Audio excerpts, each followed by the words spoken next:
Welcome to DBD 101. My name is Hidey-Ho and I'll be your teacher today. For our first lesson, we're going to learn how to counter Chucky, as a few of you have failing grades in this subject. Let's get into it. So, which loop and how? You want to loop him around low visible loops. He's very tiny, so he'll be hidden most of the time. The only thing that can give him away is his rate stain. However, he can simply moonwalk and hide his rate stain, or use his power, which removes his rate stain. In this case, you cannot know where he is at all. So, what you want to do in this situation is simply leave the loop ASAP, or get a stun if you're a Giga Chad. Now, if I see you waiting at a pallet, standing still, if I see you waiting at a pallet, I'll get real mad, okay? You don't sit at pallet. You either live or you get the stun, but you don't just stand still. Thank you. About Hidey-Ho mode. When he's in Hidey-Ho mode, you can see his footsteps through structures. It's very similar to wall hacks. So pay attention to that in a chase. This is how you're gonna know where he is when you can't see his red stain.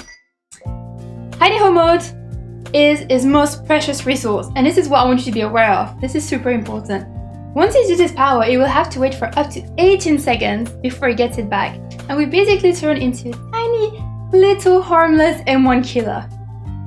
As a survivor, you need to make the most out of this time, because his base movement speed is 110%, which makes him a slow killer, and slow killers rely very much on their power.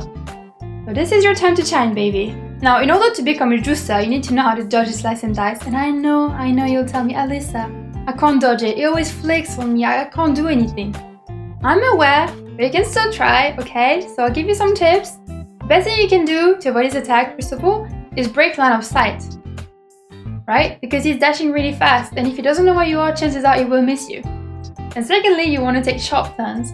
And to make this work even more effectively, you can try to fake windows or pallets. So pretend you go towards the window, and then suddenly take a sharp turn, and he might just fold the window instead of hitting you.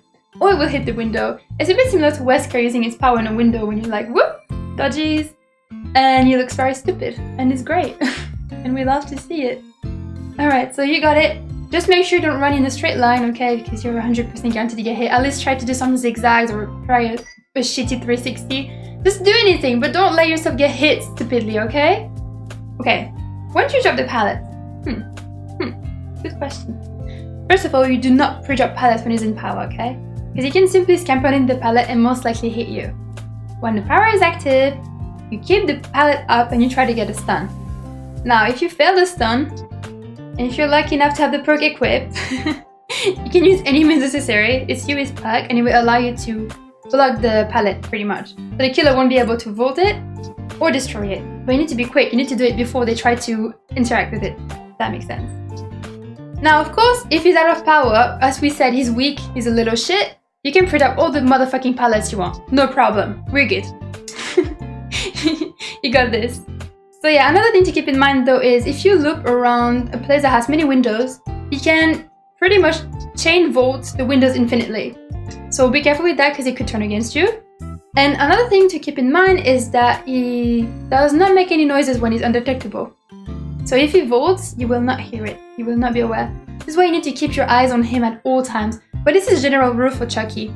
You always need to check where he is. It's super important. It's like the key element against Chucky, is just trying to see where he is.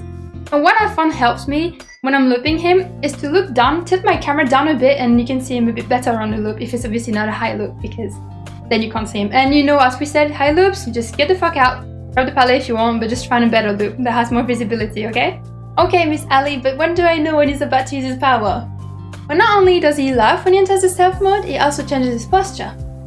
You will see him holding his knife like Maya's does. And then, when he's about to use his slice and dice, you'll hear him shouting, and it's very clear when he's about to do it.